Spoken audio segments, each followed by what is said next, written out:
universal, que es la de Inglaterra, bajo el dominio normando.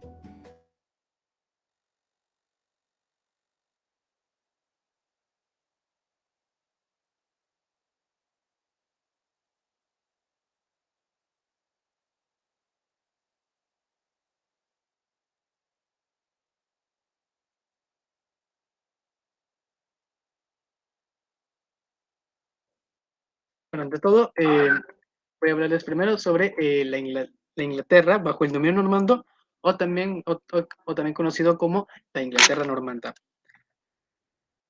Estos serán los temas que estructurarán la ponencia. Los orígenes de Inglaterra, Normandía, la cuestión sucesoria en el trono de Inglaterra y el dominio normando de Inglaterra. Primero vayamos a los orígenes de lo que actualmente conocemos como Inglaterra. Esto comienza a partir del siglo V, cuando los romanos se retiran de, de Britania a inicios del siglo V por la insostenibilidad del dominio del territorio, ya que los problemas internos de los dominios romanos continentales y los continuos enfrentamientos con las tribus, con las tribus en lo que hoy es el norte de Escocia, eh, hacen que sea insostenible el dominio de los romanos sobre estos territorios, la cual progresivamente a partir del 308 se retiran, dejando a los britanos-romanos la administración de este territorio. Pueblos germánicos quienes eran los anglos, los sajones y los jutos, llegan a la isla de Gran Bretaña por reclutación de los britanos para defenderlos de pueblos vecinos, ya que los britanos romanos, al ya no tener la protección de Roma, deciden, eh, deciden reclutar a estos pueblos germánicos con el objetivo de que los defiendan de los constantes ataques que recibían de las tribus de los pictos en la actual Escocia y de los gaélicos irlandeses de la isla de Irlanda. Estos germánicos deciden establecerse en Britania luego de llegar a desacuerdos con la población, con los nobles locales, teniendo conflictos con los britanos. Además, los britanos que habitaban en la parte post-romana de Gran Bretaña se desplaza hacia el oeste por el avance de los invasores germánicos, debido a que retrocedían ante el avance ante los avances de los germánicos y yendo hacia las partes occidentales de la isla de Gran Bretaña, en lo que hoy es los territorios que actualmente conocemos como Gales, Escocia y la parte de Cornualles, de Cornualles. Luego de esto se desarrollan una serie de numerosos reinos conforme a las tribus anglosajonas. Pero de estos numerosos reinos se forjan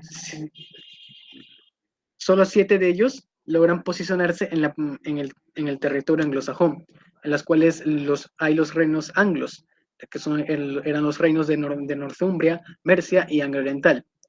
Con los reinos sajones son fáciles de identificar porque terminan en la palabra sex, tales como Wessex, que significa sajones del oeste, Sussex, que significa sajones del sur, y Essex, que es sajones del este. Uno de los reinos jutos que pudo posicionarse es el reino de Kent. Esos reinos conviven a lo largo del tiempo, compartiendo cultura y muchas costumbres similares, homogenizándose en una sola, en lo que, en lo que se, y así formándose la cultura anglosajona. Y en esta imagen vemos cómo se organizaba la sociedad anglosajona durante esta época. Primero tenemos a la cabeza que está el rey junto con el príncipe. Después del rey sigue en la pirámide política el duque o el dormán, el conde o el jarl, el gran alguacil, el high reef, el alguacil, el varón y el ejército. Y en la pirámide social vemos al rey, los nobles y el clero, los ciudadanos libres, los siervos y campesinos y los esclavos. Durante la heptarquía anglosajona hubo periodos en los que un reino tenía la hegemonía sobre los demás, tales como cuando el reino de Mercia obtiene una hegemonía sobre los reinos de Anglia Oriental y Sussex, o también la hegemonía de Northumbria sobre el reino de Mercia, hace, hace también con Anglia Oriental y el reino de Kent. Ahora vayamos la formación de la cultura anglosajona. Eso se produce por la interacción cultural que hay entre los pueblos anglos, sajones y jutos. La mezcla de los dialectos del bajo germánico que hablaban estos pueblos dieron origen al anglosajón o al inglés antiguo. Aproximadamente a mediados del siglo VI inicia un proceso paulatino de cristianización de los anglosajones, en la cual se dejan de lado las creencias paganas. Esto fue adoptado por la nobleza, mejor dicho, por la aristocracia, con el objetivo de seguir manteniendo sus dominios, y esto también repercute en la población, en la que con el paso del tiempo los anglosajones se vuelven cristianos. Además, estos pueblos desarrollan una cultura germánica con ciertos aportes celtas y latinos. ¿De esto por qué? Primero, el aporte celta debido a que tenían contacto con los britanos en las actuales Gales y Escocia, y también adoptaron ciertas formas de vida por parte de los romanos debido a la huella que dejaron estos en los territorios britanos. Además, hablando de esta cultura, también a mediados del siglo VIII empezó a circular una moneda que sigue siendo usada hasta hoy en día, que es el penique, que tiene su origen en el reino de Mercia. Acá vemos también que durante el proceso religioso se ordena la construcción de iglesias y también la llegada de órdenes religiosas hacia Inglaterra. Además, a fines del siglo VIII inicia lo que conocemos como las invasiones vikingas y la unión de los anglosajones. Eh, Esto comienza en el 793 con el saqueo de Lindisfarne, un monasterio que se ubica en el este de Inglaterra, y esto dio inicio a esto significó el inicio de las incursiones vikingas en Inglaterra y el enfrentamiento con los reinos anglosajones. En el mapa que ustedes ven, ahí se ve los territorios que llegaron a ocupar los vikingos y también los estados que estos formaron al ocupar los territorios anglosajones. Y vemos la resistencia inglesa en las islas británicas en su enfrentamiento con los vikingos. El establecimiento de los escandinavos en los territorios anglosajones significó también una interacción con los reinos locales, ya que como si pueden ver en el mapa, el establecimiento del reino vikingo de York, la Mercia danesa y el reino Guthrum, la aristocracia vikinga comienza a forjar lazos con los reinos anglosajones con el objetivo de poder estabilizar su dominio en estos territorios. Además, cuando los vikingos anexan los reinos, comienzan a invadir y establecerse en zonas de lo que es el reino de Northumbria, el reino de Mercia, y el reino de Anglia Oriental y el reino de Sussex. Tanto así que uno de los últimos reinos que quedaban eran el reino de Mercia y Wessex. Mercia queda a merced de los vikingos, y Wessex es quien inicia la resistencia y la lucha contra los vikingos. Tanto así que Alfredo el Grande inicia la anexión de algunos reinos anglosajones, tales como los reinos de Sussex, Kent y parte de lo que es Mercia. Uno de sus ascendientes, Atelstan, conquista el último territorio vikingo y se corona como rey de Inglaterra. Con esto logra expulsar por el momento a los vikingos que se habían establecido en las islas británicas. Y con esto diríamos que comienza ya el periodo de Inglaterra. ¿Qué era el reino de Inglaterra? Fue el inicio de la supremacía del reino de Wessex sobre los demás reinos anglosajones y la lucha contra los vikingos que se habían establecido en los territorios de la actual Inglaterra. Para poder administrar eficientemente este estado, los reyes anglosajones iniciaron una reorganización de los territorios ingleses luego de la retirada de los vikingos. Tales como acá pueden ver en la presente imagen, el cambio de la organización social del Estado, tales como la creación del cargo de gran alguacil, el alguacil, y, y también las reformas en la administración tributaria. Además, durante este tiempo, unos años después, unas décadas después, los escandinavos vuelven a invadir los territorios ingleses, luchando otra vez con Inglaterra.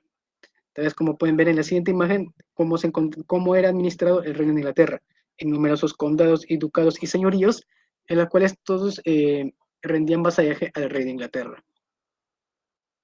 Luego, de continuas luchas, Sven de Dinamarca invade Inglaterra, luego disidentes de los anglosajones, con la población escandinava que residía aún en Inglaterra, vestigios del dominio vikingo en Inglaterra. Con esto, Sven de Dinamarca interviene en los territorios anglosajones, mm, derrotando a muchos de los señores ingleses. Estos se rinden y pasan bajo dominio danés.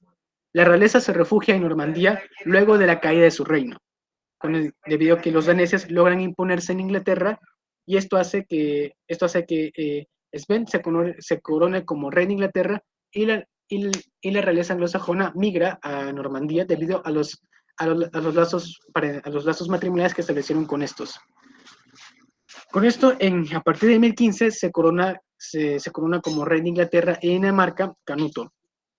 Este rey trató de organizar de una manera más eficiente el reino de Inglaterra, dividiéndola en condados, en condados para poder administrar de una mejor manera el territorio anglosajón, debido a que él se encontraba en Dinamarca y administrar Inglaterra le era dificultoso.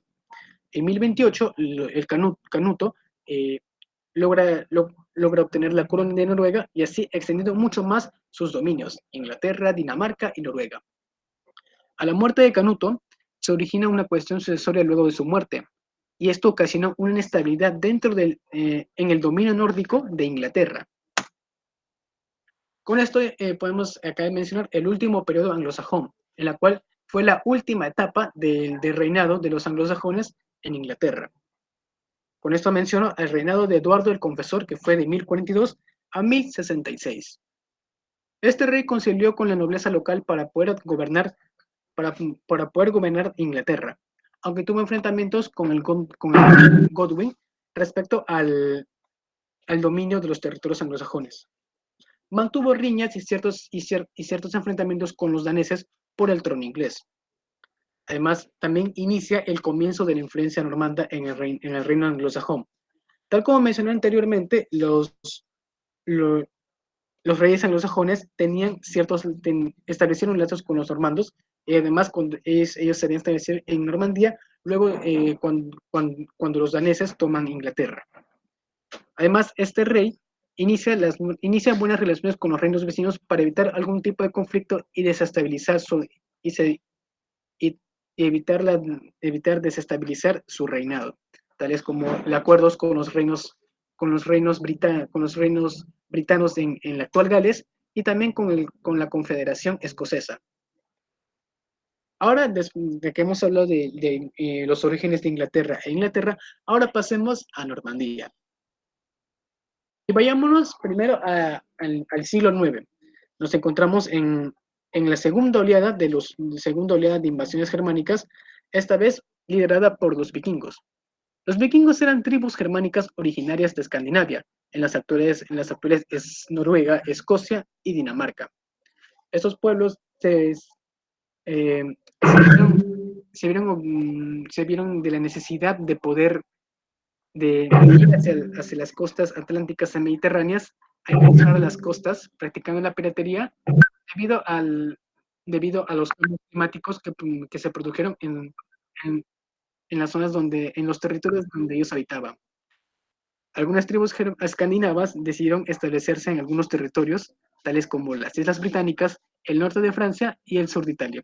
En este mapa podemos ver las incursiones de los pueblos escandinavos alrededor de toda Europa, tales como las Islas Británicas, que después la península ibérica, tanto en su costa atlántica como en su costa mediterránea, parte del, el Mediterráneo insular, tales como las Islas Baleares, Córcega, Cerdeña y el sur de Italia.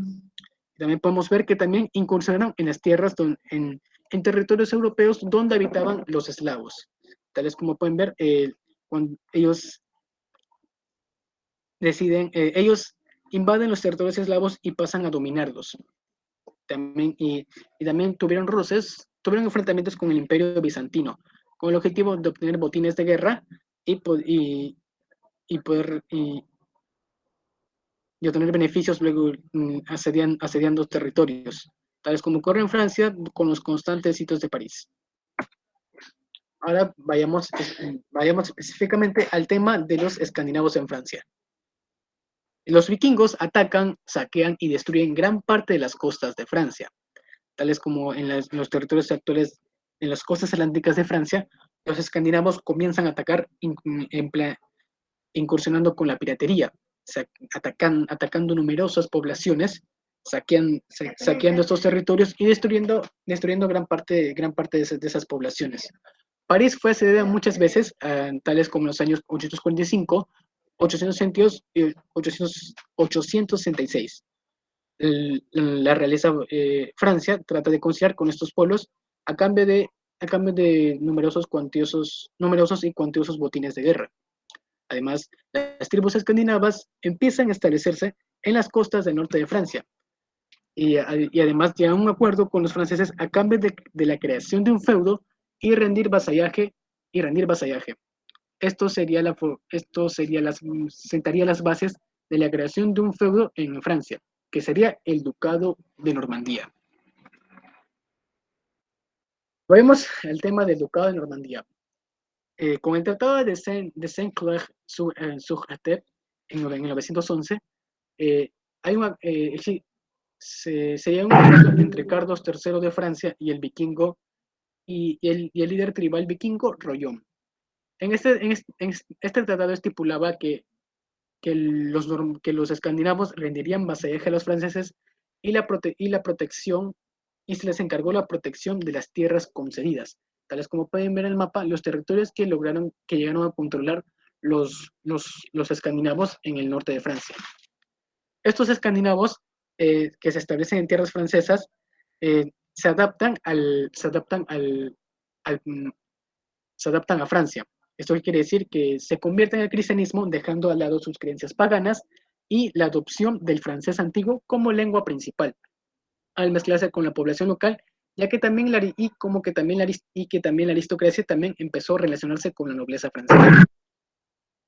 Esto podemos decir que da el origen a la formación del pueblo normando, que eran escandinavos que se latinizaron al establecerse en tierras románicas, como vemos en esto de Normandía. Y aquí les menciono sobre los primeros duques de Normandía, tales como primero Rollón I el Caminante, que gobernó Normandía desde el 911 hasta el 927. Le siguió su hijo Guillermo, que gobernó desde el 927 hasta el 942. Luego de él le sigue Ricardo I de Normandía, que gobernó desde una temprana edad, desde el 942 hasta el 996. Luego de él le sigue Ricardo II, quien gobernó desde el 996 hasta el año 1026. Luego de él le sigue su hijo Roberto, quien gobernó desde el 1027 hasta el 1035. A la muerte de este le he sucedido a su hijo ilegítimo, Guillermo, quien es designado duque de Normandía en el año 1035. Ahora hablemos sobre la cuestión sucesoria en el trono inglés. Luego de hablar de Inglaterra y Normandía, ahora veamos a detalle cómo fue esto de los contactos entre Inglaterra y Normandía. Primero vayamos. A la muerte del rey Eduardo el Confesor de Inglaterra, se inicia una lucha por la corona inglesa. Habían tres contendientes al trono de Inglaterra. Primero es Harold Godwinson, hijo del conde Godwin, quien fue designado heredero a la muerte de quien fue coronado rey de Inglaterra a la muerte de Eduardo el Confesor. Este rey era anglosajón. Luego el segundo pretendiente El segundo contendiente es Harald Hardrada, el rey de Noruega, quien reclamaba el trono de Inglaterra por, por herencia debido que descendía de Canuto el Grande, quien gobernó Inglaterra de los años 1015 a 1038. Y el tercer contendiente es Guillermo, duque de Normandía y quien tenía lazos de parentesco con Eduardo el Confesor, con Eduardo el Confesor. Y este era de origen normando. Y Guillermo era de origen normando. En esta presente imagen les menciono sobre, el, sobre los parentescos que había entre Guillermo de Normandía y Eduardo el Confesor. Eduardo el Confesor era hijo de Emma de Normandía, quien, quien era hija de Ricardo I de Normandía y a su vez hermana de Ricardo II de Normandía, abuelo de Guillermo de Normandía. Además, Harold Godwinson tenía un vínculo con Eduardo de Inglaterra porque su hermana estaba casada con el rey.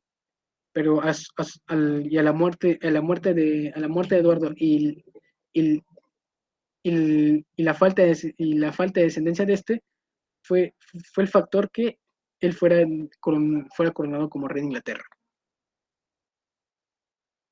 Ahora, Harald Hardrada se dirige a Inglaterra con el objetivo de poder ser coronado como rey inglés. Y esto, él inicia avanzando en las costas del norte de Inglaterra, tomando ciudad por ciudad en ciudades inglesas, enfrentándose a los señores locales. Y con esto se da a cabo la batalla del puente de Stamford, en la cual se enfrentaron las fuerzas del noruego Harald Hardrada contra las del inglés Harold Godwinson.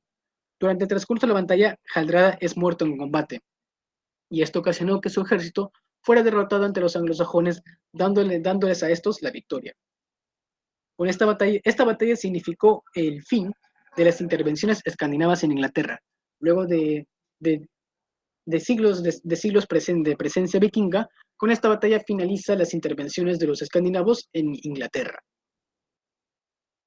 Luego, luego de vencer al noruego, luego de vencer al noruego Hardrada, faltaba el siguiente rival, que era Guillermo. Guillermo desembarca en las costas del sur de Inglaterra a mediados del 1066 y se encuentra con las fuerzas de Godwinson en la localidad de Hastings, dando así origen dando lugar a esta batalla. Los, eh, Esta batalla duró desde la mañana hasta la puesta del sol. Los normandos adoptaron la táctica de simular una retirada para luego darse la vuelta contra los defensores, y esta técnica le permitió derrotar a los ingleses. Durante la batalla, Harold Godwinson muere y provoca la retirada y derrota del ejército anglosajón. Esta derrota por parte de los ingleses significó el comienzo del dominio de los normandos en Inglaterra. Y así damos comienzo a lo que es el dominio normando de Inglaterra. En la presente imagen podemos ver la coronación de Guillermo I en la abadía de Westminster, en Navidad del 1066.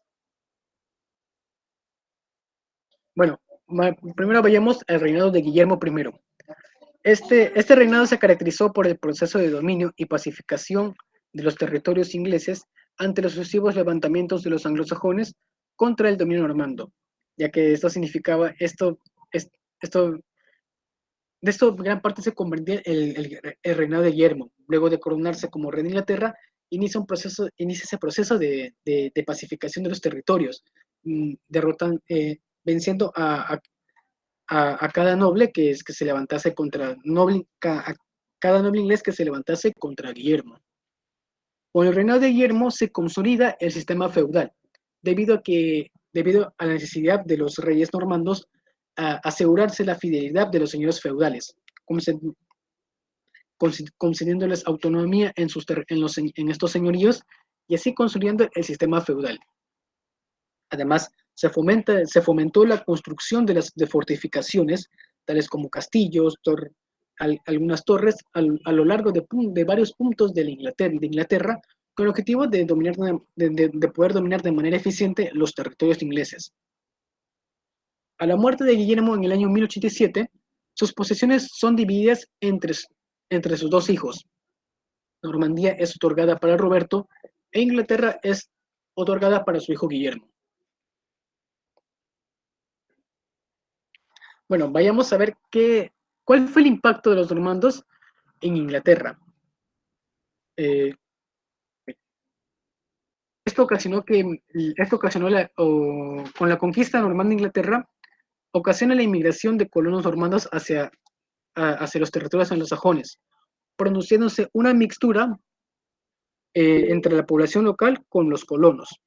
Además, también mencionar que el idioma inglés atraviesa profundos cambios por la influencia del inglés del francés antiguo, debido a que el dominio normando significó la introducción del francés antiguo, específicamente en su dialecto normando, en Inglaterra. Tal así que un, uno de los detalles que podemos ver en esto.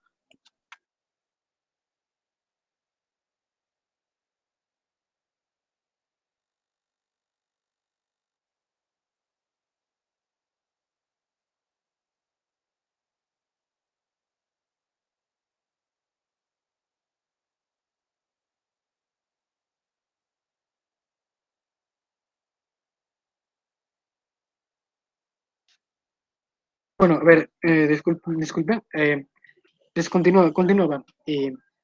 Tal como pueden ver en el siguiente gráfico, el léxico del idioma inglés en la actualidad, un 60% de esto es de origen latino, tales como el latín, que es 29%, y el otro 29% que es del francés, de numerosas palabras que se refieren principalmente a la administración y hacia el tema social. Además también principalmente el léxico francés está presente cuando se habla, cuando los ingleses hablan de una manera formal. Pero esto es distinto cuando ellos emplean el habla informal. Y también en este gráfico presente también podemos observar que el 26% del léxico del inglés es de origen germánico y las restantes son de, de otras lenguas. Pero acá mencionar que el inglés se, se diferencia tanto de las otras lenguas germánicas, tales como el alemán, el noruego, el sueco, debido a la influencia francesa en Inglaterra. Además, también otro es que la aristocracia anglosajona es reemplazada casi en su totalidad por la normanda, debido para poder dominar de una mejor manera Inglaterra, fue que la aristocracia anglosajona es desplazada por la normanda, debido a cuando llegan los normandos a dominar Inglaterra. Además, también Inglaterra empieza a recibir una amplia influencia francesa con, con el dominio de los reyes normandos en Inglaterra.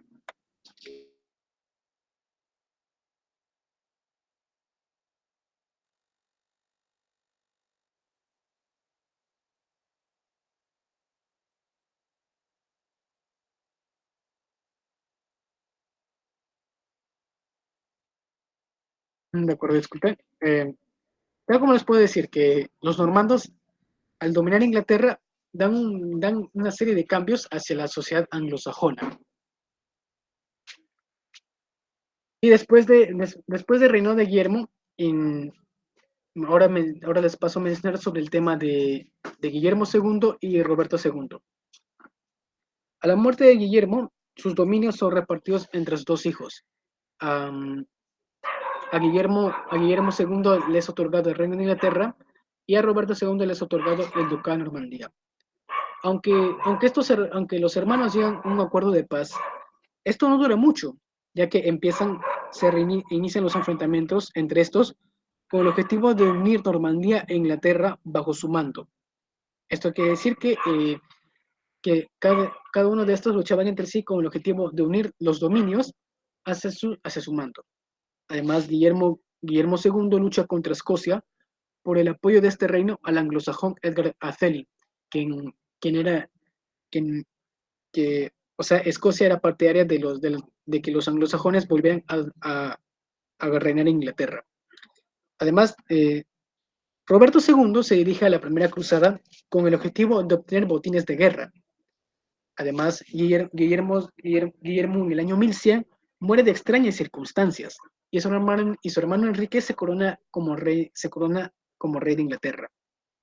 Roberto se dirige a Inglaterra con el objetivo de reclamar el trono, pero, pero llega demasiado tarde porque Enrique consolida su poder como rey y derrota a su hermano en el año 1106, desposeyendo a este último de sus dominios en Normandía.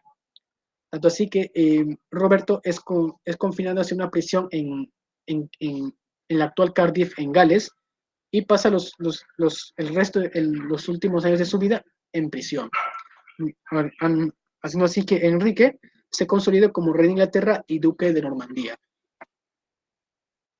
Con esto pasamos a hablar del reinado de Enrique, quien para poder cesar los enfrentamientos con Escocia, se casa con Matilde para finalizar los enfrentamientos con el reino de Escocia. Además, este monarca buscó dominar a la nobleza para poder gobernar debido a que la nobleza trataba de posicionarse hacia el rey. Pero Enrique realizó maniobras políticas con el objetivo de poder mantener a la nobleza hacia su favor. Además, este monarca consolida las instituciones normandas en Inglaterra. Tal es que la imposición de sus instituciones en un principio reciben una fuerte oposición por parte de los anglosajones, pero con este rey poco a poco se consolida el sistema institucional normando en Inglaterra. Además, reformó la administración tributaria para poder recaudar de una manera eficiente los impuestos, debido a que para poder dominar estos dos territorios necesitaba un financiamiento eficiente, y eso lo hizo mediante la administración tributaria. Además, tuvo constantes enfrentamientos con el Reino de Francia y los condados de Anjou y de Flandes, debido a la presión de sus estados por el Ducado de Normandía. La muerte de su hijo Guillermo en el año 1120 desató una crisis sucesoria, a pesar de que este contrajo segundas nupcias.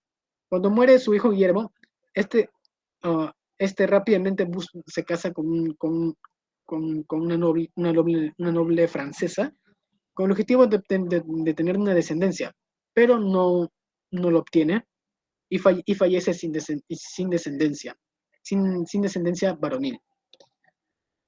En el año 1125 casa su hija, Matilde con el conde de Anjou para cesar los conflictos con este feudo francés. Y ahora pasamos al proceso de inestabilidad que se produjo en Inglaterra cuando muere Enrique I, más conocido como la anarquía inglesa, que duró del año 1135 hasta 1154. Y esto inicia así. Matilde es nombrada heredera del trono inglés por su padre Enrique I, debido a que era la única descendiente legítima eh, luego de la muerte de Enrique. A la muerte del monarca, Esteban de Blois, sobrino del fallecido, interviene en Inglaterra, ganándose el apoyo de algunos nobles ingleses y se corona como rey. Y esto da el inicio de sucesivos enfrentamientos entre Esteban y Matilde por el trono y las posesiones anglo-normandas, debido a que Esteban luchaba a través de Inglaterra y Matilde en Normandía.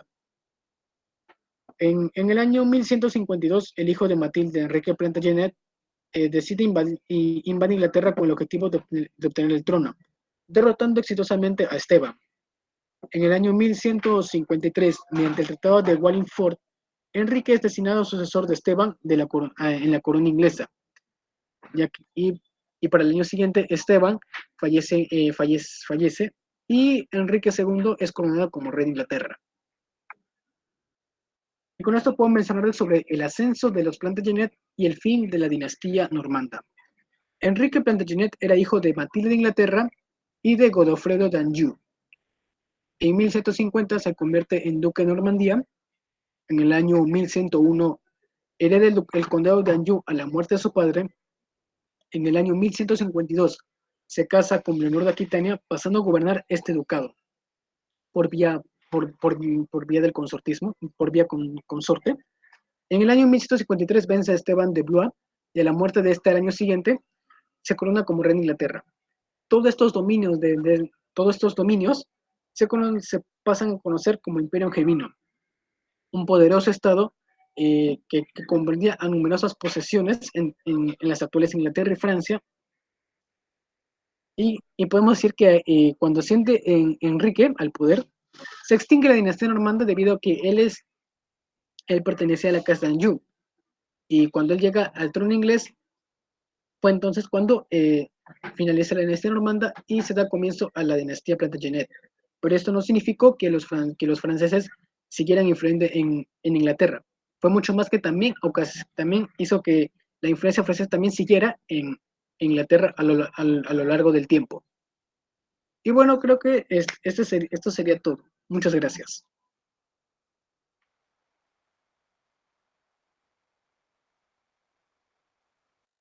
Vale, muy bien. Muy buena ponencia, Joseph, te felicito.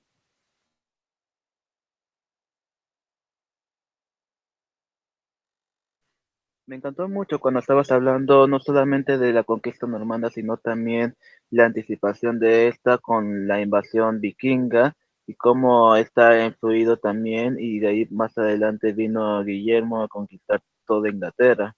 Hubiera sido también interesante que expongas también la casa Plantagenet, ya que esa casa ha tenido como tres o cuatro reyes para que al final tuviera como reinado York y el otro que no me acuerdo su nombre. Sí, pude haber también hablado de los Plantagenet, pero bueno, esta vez me concentro un poco más sobre Inglaterra bajo el dominio normando, ya que con los normandos es que Inglaterra ya empieza a forjar su cultura en la cual que sigue hasta hoy en día, debido a que Inglaterra tenía principalmente una cultura germánica, pero con la llegada con la llegada de los normandos, es que Inglaterra pasó por un proceso de influencia francesa, que es una cultura latina, y que eso también ocasionó que fuera la razón de por qué los ingleses tienen muchas más diferencias con los otros pueblos germánicos como los alemanes o los suecos, noruegos y daneses y saber por qué estos pueblos se diferencian. Además también el aspecto lingüístico, ya que también cuando, cuando, cuando se estudia el idioma inglés se ven muchas similitudes respecto a los idiomas romances, específicamente en el léxico, ya que en su parte gramatical sigue siendo germánica.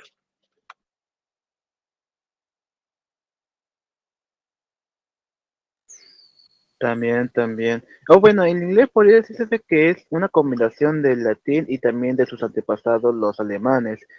Es como un tipo de chaufa, podría decirse. Sí, claro, porque o sea, el inglés antiguo atraviesa profundos cambios con la dominación normanda, debido al la aristocracia que gobernó Inglaterra era normanda, tal como mencioné, la aristocracia inglesa anglosajona había sido desplazada por por la normanda. Y eso ocasionó que la población local fuera influenciada por el habla por el habla de los normandos, adoptando numerosas palabras como, que principalmente son del ámbito de la política y también de muchos temas sociales. Tal como muchas palabras que tal vez podamos identificar al leer inglés son de origen latino. Es lo que podría decirles. Muy bien, Joseph, muchas gracias. ¿Alguna consulta del público o algún comentario? ¿Qué les pareció la ponencia de Joseph?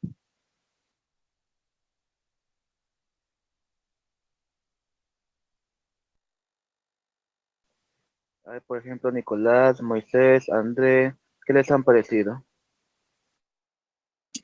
Bueno, por mi parte ha sido un tema que la verdad me ha tomado, digamos que no lo había visto en mucho tiempo y también sobre todo los antecedentes que tiene en la cultura actual y sobre todo la forma en la que Joseph lo ha puesto, sí, tiene mucha razón. No lo había visto de manera tan detenida y por eso me ha gustado el poder conocer de manera más, digamos, completa lo que vendría a ser la influencia que tiene la ocupación o que tuvo y que tiene ahora mismo también con sus, digamos, sus herencias, por decirlo así, culturales, la ocupación normanda en Inglaterra, al menos de esos siglos. Entonces, por esa parte a mí me ha gustado bastante. Y como siempre, viendo lo mejor de estar acá reunidos para poder escuchar una nueva ponencia. También la segunda ponencia de Joseph también. Ha estado muy buena. Agradezco a todos los presentes por, por estar presentes en mi exposición. Muchas gracias. Ahora, en cuanto a lo que viene en la segunda, queríamos también comunicarles de que, bueno, sí, perdón por eso, en conjunto con lo que iba terminando la ponencia de Joseph, creo que queríamos comunicarles a todos ustedes de que en sí esta es una de las últimas ponencias, o podemos decir tal vez la última ponencia de esta época, perdón, de este mes, porque hemos tenido en consideración de que tal vez diciembre no sea un mes tan activo para nosotros. Quién sabe, puede haber uno o dos, pero posiblemente por lo que son los finales y por las dificultades que pueden tener algunas personas para unirse a las ponencias, a las exposiciones en conjunto, creo que debemos hacer tal vez un mes de descanso para empezar enero con fuerza, ya que en enero va a ser uno de los meses más activos que tal vez tengamos, debido a que vamos a fortalecer un poco más esto. Tenemos nuevos temas y nuevos ponentes que están viniendo para poder, incluso ya pertenecen a lo que es el grupo de Historia y Cultura, en temas bastante interesantes, sobre todo uno que es polémico o en que todo caso tal vez no lo sea, teniendo en cuenta digamos, la audiencia que tenemos aquí, que son gente bastante interesada en lo que son los hechos históricos y sobre todo en lo que son los hechos objetivos en la historia. Tal vez el plano subjetivo sea mucho más interesante de acá a un futuro tocarlo también, pero también se viene un tema referente a eso, a la desmitificación de algunos hechos históricos, sobre todo del Perú, que se viene. Es algo bastante interesante que estamos acá planeando para hacerlo tal vez un posible debate después de la ponencia. Se instaurará el tema y tal vez del público salga algún ponente o tal vez alguien de nuestro mismo círculo pueda hacer un debate junto con el que va a exponer el tema en cuestión. Tal vez en enero se dé eso o finales de diciembre, no estamos muy seguros de eso. Entonces, en general, estamos planeando hacer 3 o 4 ponencias en enero o quizás una ponencia perdidita por ahí en diciembre. Estamos pensando en eso. Ahí le cedo la palabra también a Renato que ha estado con nosotros desde el principio para ver cómo es que se organiza. En general tenemos también otro proyecto que vamos a ver cómo resulta para poder facilitarles a todos el acceso a los videos de las ponencias para que ya no sea tan difícil verlo de nuevo, tal vez visitar el Drive para descargar el video. Vamos a ver cómo solucionamos eso de acá a un tiempo. Y bueno, en general es un placer siempre tener una reunión los domingos, una reunión ocasional. Ujú. Y todavía se esté grabando la reunión, así que estamos aquí terminando.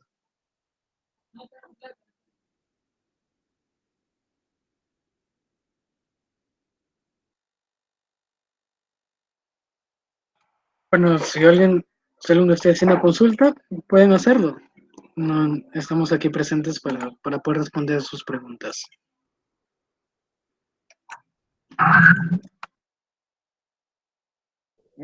Solamente por curiosidad, ¿también sabes la historia de la Francia medieval o la del Sacro Imperio Romano Germánico o la Italia? ¿O qué opinas de estas etapas? O sea, claro, de los imperios carolingios, sí, opino del Estado francés y del Sacro Imperio Romano Germánico, han sido estados muy importantes, es mucho más el Estado carolingio, ya que sentó ya que también también sentó las bases sentó las bases también sentó bases del mundo medieval, tales como en el Imperio Carolingio fue cuando se consolida el sistema feudal debido a la necesidad de los monarcas poder asegurarse la fidelidad de los señores feudales. Y eso también más se ve cuando se habla del Sacro Imperio Romano Germánico, que era una confederación de numerosos estados y estados señoríos germánicos que, que estaban unidos, que tenían un emperador que, que específicamente tenía un poder nominal, ya que este era el símbolo de unidad de esos estados que conformaban el Sacro Imperio.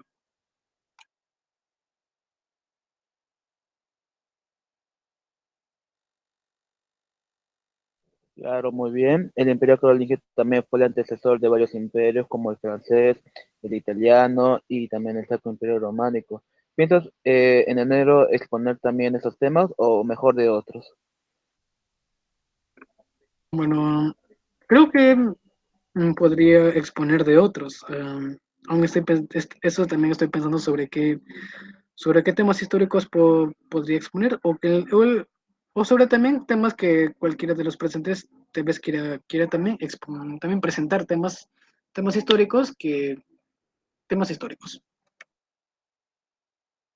Algunas recomendaciones también, porque la mayoría de los temas históricos que hemos tocado han sido bueno, de parte de nosotros, pero no hemos tenido ningún feedback. A ver, tal vez alguno que otro que apareció por ahí, que también lo estamos considerando, pero ahora aprovechando que estamos acá, algunos temas que les gustaría escuchar, o a lo mejor alguno de aquí tiene ya un tema que le gustaría escuchar alguna vez en una ponencia, tal vez. Algo por el estilo. A eso también sirve la ronda de preguntas en sí. Si no hay dudas también. En sí es el momento en donde ya hemos tenido, exacto, lo que dice Chris. Bueno, lo que hemos tenido ahora mismo ha sido nuestra última ponencia, así que si tienen alguna recomendación para las ponencias de enero, es el momento. Y si no, y si no hay dudas también, porque también hemos tenido una exponencia bastante larguita, ya son las 8. Si no tienen dudas, a lo mejor puedan eh, formular una propuesta de algo que se pueda hacer aparte de las ponencias.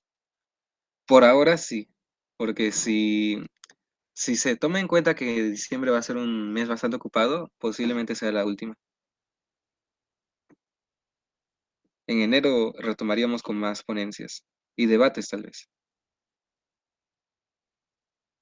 Si nadie dice nada, entonces creo que podemos dar por terminado lo que es la reunión de Historia y Cultura.